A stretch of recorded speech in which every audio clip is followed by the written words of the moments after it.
네, 안녕하세요. 물리투사 강민서입니다. 이번 1차 과제 푸시느라고 다들 고생 많으셨고요. 지금부터 해설 영상 시작하도록 하겠습니다. 먼저 1번부터 같이 보겠습니다. 그림은 수평면 위에서 직선 운동을 하고 있는 어떤 물체의 시간에 대한 가속도의 그래프예요. 시간에 대한 가속도의 그래프니까 이거를 속도나 뭐 거리 등으로 바꿀 수도 있어야겠죠. 그래서 물체는 0초에서 정지 상태에서 출발한다. 즉 t는 0에서 v도 0이다 라는 것을 힌트를 주고 있어요. 자, 그럼 이 그래프를 가지고 우리가 알아야 될 것은 이제 가속도의 값에 따라서 속도가 어떻게 변하는지 먼저 볼 수 있겠죠. 그렇기 때문에 제가 밑에 그래프를 다시 따로 빼놨습니다. 자, 이것을 제가 속도 그래프로 변환을 해볼게요.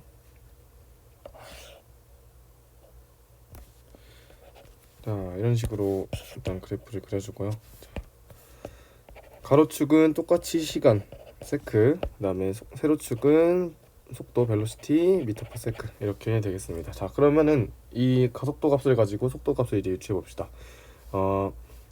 우리가 이 가속도 값으로부터 속도 값을 구하려면은 일단은 등가속도 운동 공식에서 우리가 이 공식을 떠올릴 수 있겠죠. V는 V0 플러스 AT V0 플러스 AT, 즉 가속도의 시간을 곱한 값에 초기 속도를 더해주면은 뭐가 나온다? 그 시간 t에 대한 속도가 나온다라는 겁니다. 자, 시간 t는 0에서 우리는 v0가 0이죠. 그렇기 때문에 출발할 때는 0입니다. 자, 여기는 0이에요. 출발할 때 0일 때. 자, 그럼 똑같이 이렇게 내려서 여기 2, 여기도 이렇게 내려서 여기를 7초, 여기도 쭉 내려서 10초 하고요. 자, 중간에 조금 지워주고. 자, 그러면은 2초에서의 속도는 어떻게 될까 봅시다. 초기 속도는 0이었고요. 가속도는 2초까지 6이에요. 6이죠. 그렇기 때문에 6 곱하기 2 해주면은 12m/s 나옵니다. 자, 2초까지 그러면 이렇게 12까지 직선을 그어주시면 돼요. 12m/s. 자, 그러면 다시 여기가 언제부터? 0에서 2초까지. 그 다음엔 또 어디 봐야 돼요? 2초부터 7초까지를 봐야겠죠. 자, 2초부터 7초까지 보면은 이때 초기 속도는 12가 되겠고요. 그 다음에 가속도는 마이너스 3이에요. 자, 가속도는 벡터입니다. 그렇기 때문에 플러스와 마이너스가 꼭 붙어 있어야 해요. 그렇기 때문에 여기는 마이너스 3 곱하기 시간 t 구해야겠죠. 자, t는 지금 2초부터 7초까지니까 총 5초 동안 마이너스 3m/s 제곱이라는 가속도가 지금 걸려 있어요. 그렇기 때문에 우리가 계산을 어떻게 해줘야 되냐? 3 곱하기 총 5초를 해줘야겠죠. 5초. 자, 그럼 5초 동안 마이너스 3, 5초 동안 마이너스 3의 가속도가 작용하였다라고 생각하시면 되겠습니다. 자, 이것을 계산해주면은 마이너스 3m/s가 나와요. 언제? 7초일 때 마이너스 3m/s가 되겠다. 그럼 여기쯤을 우리가 마이너스 3이라 하고, 이런 식으로 다시 12부터 마이너스 3까지 쭉 그래프를 이어주시면 됩니다. 자, 그래프가 아래로 급격하게 내려가는 이유가 뭐냐? 지금 운동 방향의 반대로 뭐가 작용해요? 가속도가 작용해요. 본래 운동 방향을 오른쪽으로 하고 있다면은 가속도도 만약에 플러스다. 그러면은 이쪽으로 작용하기 때문에 이 가속도는 즉 어디서 힘을 받아요? 우리가 원래 나중에 나올 개념이지만 F는 ma라는 우리가 공식이 있어요. 여기서 가속도를 받게 된다면은 물체가 힘을 받아서 뭐가 된다? 얘가 더 빠르게 이동할 수 있다라는 게 이론적으로 가능한 일입니다. 그렇기 때문에 만약에 이 A라는 가속도가 반대 방향으로 작용한다. 그럼 힘도 반대 방향으로 작용하겠죠. 그럼 내가 이렇게 가려고 하는데 힘을 반대 방향으로 작용한다? 그럼 얘의 속도는 점점 줄어들게 되는 거예요. 자, 이 이론을 잘 생각하셔서 문제를 풀어주시면 돼요. 다음부터. 자, 또 7초부터 10초까지 봅시다. 7초부터 10초까지 보면 이때의 초기 속도는 마이너스 3, 그 다음에 가속도는 지금 3이 걸리고 있네요. 자, 그리고 몇 초 동안?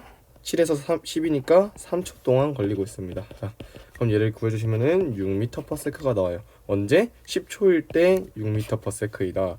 자, 그럼 여기 절반 해가지고 이쯤을 6m/s라고 이렇게 그어주시면 되겠죠. 자, 그럼 이렇게 해서 세 개의 직선을 가진 그래프가 나오게 되었습니다.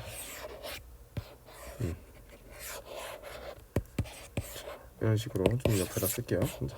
이런 식으로 등가속도 직선운동 공식을 내가 사용해가지고 속도 그래프를 변환시켜 주었다. 자, 그러면 이 속도, 시간 가지고 뭘 구할 수 있죠? 우리는 거리는 속도 곱하기 시간, 또는 뭐 변이는 속도 곱하기 시간, 이런 식으로 나타낼 수 있죠. 자, 그럼 여기 사이의 넓이가 뭐가 된다? 뭐 변이 또는 이동 거리가 되겠습니다. 네, 이렇게 생각하시면 돼요. 그러면 이 가운데 넓이, 이 사이의 넓이를 저희가 구해준다면은 여기는 12, 그리고 여기는 자, 이자는 이쪽은 지금 계산할 수 있으면은 좋은데 자, 이걸 계산하면 되겠죠? 속력이 0이 되는 시간 12부터 속력이 지금 가속도를 -3을 받고 있고요. 12부터 여기 2초부터 7초까지니까 가속도는 -3을 받고 있고, 그 다음에 이게 몇 초에 0이 되냐 따라서 t는 4초 후에 언제부터? 2초에서 4초 후니까 총 6초에 뭐가 돼요? 속도가 0이 된다. 즉 여기가 몇 초? 6이다 라는 것이죠. 6이다. 이런 식으로 또 구할 수 있고, 자, 그럼 여기 사이의 넓이는 몇이 될까요? 여기는 24가 나옵니다.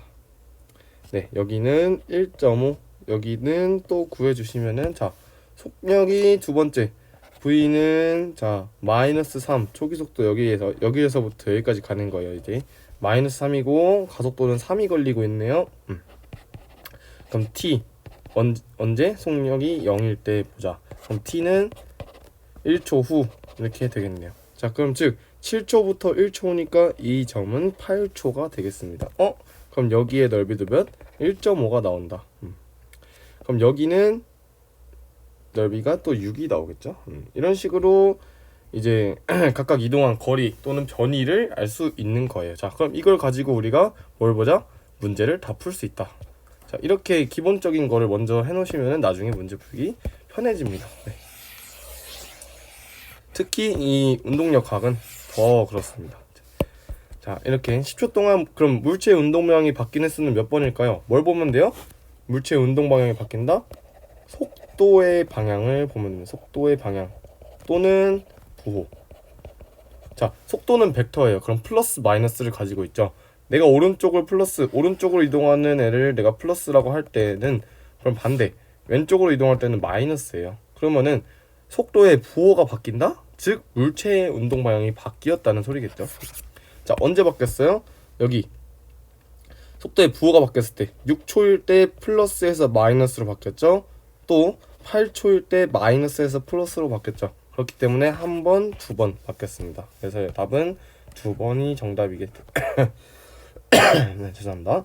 두 번이 되겠습니다. 자, 그럼 다음 평균 속력은 어떻게 했냐? 자, AVG. 평균 속력이니까 이동거리를 뭘로 나눠줘야 된다? 전체 시간으로 나눠줘야 한다. 자, 이동거리 12 플러스 24. 아까 구한 넓이를 다 더해주면 돼요. 1.5 플러스 또 1.5 플러스 6. 이거를 몇으로? 10초로 나눠주세요. 이걸 계산해 주시면은 4.5m/s가 나옵니다. 그 다음에 평균 속도예요. 이번에는 평균 속도는 뭐를 뭘로 나눠줘야 돼요? 변이를 시간으로 나눠줘야 돼요. 변이. 자, 그럼 아까 여기에서 쓴 건 이동거리니까 부호가 다 플러스예요. 당연히 다 부호가 플러스입니다. 자, 그렇기 때문에 이 변이라는 것은 부호를 첨가를 해줘야 돼요. 자, 앞에 12, 24는 똑같고, 그 다음에 마이너스 1.5. 왜? 아래에 존재하니까 마이너스 1.5로 해주세요. 자, 마이너스 1.5, 그 다음에 여기는 플러스 6. 그 다음에 아래는 똑같이 10초. 얘를 계산해 주시면은 3.9m/s가 나옵니다. 자, 여기를 마이너스 1.5로 한 이유는 얘가 반대 방향으로 움직였을 때 마이너스 3이라는 속도를 갖게 되면서 이렇게 쭉 속도가 반대로 증가하게 돼요. 이런 식으로 반대로 증가하게 됩니다. 뭐 마이너스 0, 마이너스 1, 마이너스 2, 마이너스 3 이런 식으로 증가하게 되는데, 그럼 반대 방향으로 움직였으니까 변이도 만약 여기가 0이라고 치면은 이렇게 반대 방향으로 움직였다가 다시 어떻게 돼요? 속력이 감소했다가 속력이 쭉 다시 감소했다가 0이 되면서 다시 이 플러스 방향으로 움직여요. 이렇게 다시 움직여요. 이런 식으로 플러스 방향으로. 그러면은 반대 방향으로 움직인 애는 변이가 원점으로부터 반대 방향이니까 마이너스를 붙여줘야 된다는 겁니다. 자, 그럼 이렇게 해서 1번 풀이 끝내겠습니다.